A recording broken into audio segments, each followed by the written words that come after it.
திருமகள் TV பல்சுவைகள் படைக்கும் பாசறை. அன்பேவா படப்பிடிப்புக்காக சிம்லா சென்றபோது எம்ஜிஆருடன் இணைந்து வந்திருந்தார் ஏவிஎம் சரவணன். ஆனால் அங்கிருந்த சூழ்நிலை அவருக்கு செட் ஆகவில்லை. அதனால் உடல்நிலை சரியில்லாமல் போய்விடுகிறது.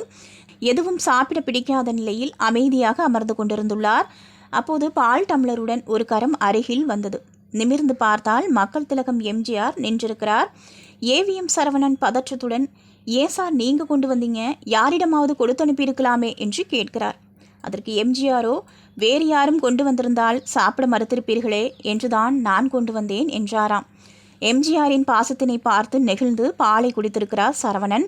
படப்பிடிப்பு நடக்கும்போது எம்ஜிஆர் சீரியஸாக இருப்பாராம். மற்ற நேரங்களில் நெருக்கமானவர்களிடம் ஜாலியாக பேசிக்கொண்டு இருப்பாராம். இதனால் அவருக்கும் ஏவிஎம் சரவணனுக்கும் உள்ள நட்பு ரொம்பவே ஸ்பெஷலாம். 25 ஆண்டுகளுக்கு முன் சென்னை மாநகரத்தின் ஷெரீஃப் என்ற ஒரு பதவி இருந்தது. மாநகராட்சி தொடர்பான பணிகளை செய்ய வேண்டும். முக்கிய பிரமுகர்கள் சென்னை வந்தால் வரவேற்பதை செய்ய வேண்டும். எம்ஜிஆர் முதல்வராக இருந்தபோது சென்னை மாநகர ஷெரீஃபாக ஏவிஎம் சரவணனை நியமித்தார். அவரும் அந்த பதவி காலத்தை முடித்த நிலையில் மீண்டும் ஷெரீஃப் பதவி அவருக்கே தரப்பட்டது.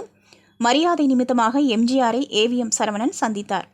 மக்கள் திலகத்திடம், ஏன் சார், போன முறையே இந்த பதவியில் நான் பெரிதாக ஒன்றும் செய்யவில்லையே, எதற்கு மீண்டும் ஒரு முறை என்று கேட்டிருக்கிறார். சரவணன் சிரித்துக்கொண்டே அப்படி கேட்க, அதனால்தான் இன்னொரு முறை என்று எம்ஜிஆர் சொல்லியிருக்கிறார். திருமகள் டிவியை லைக் செய்து உங்கள் நண்பர்களுக்கும் ஷேர் செய்வதுடன் சப்ஸ்கிரைப் செய்து ஆதரவு தாருங்கள்.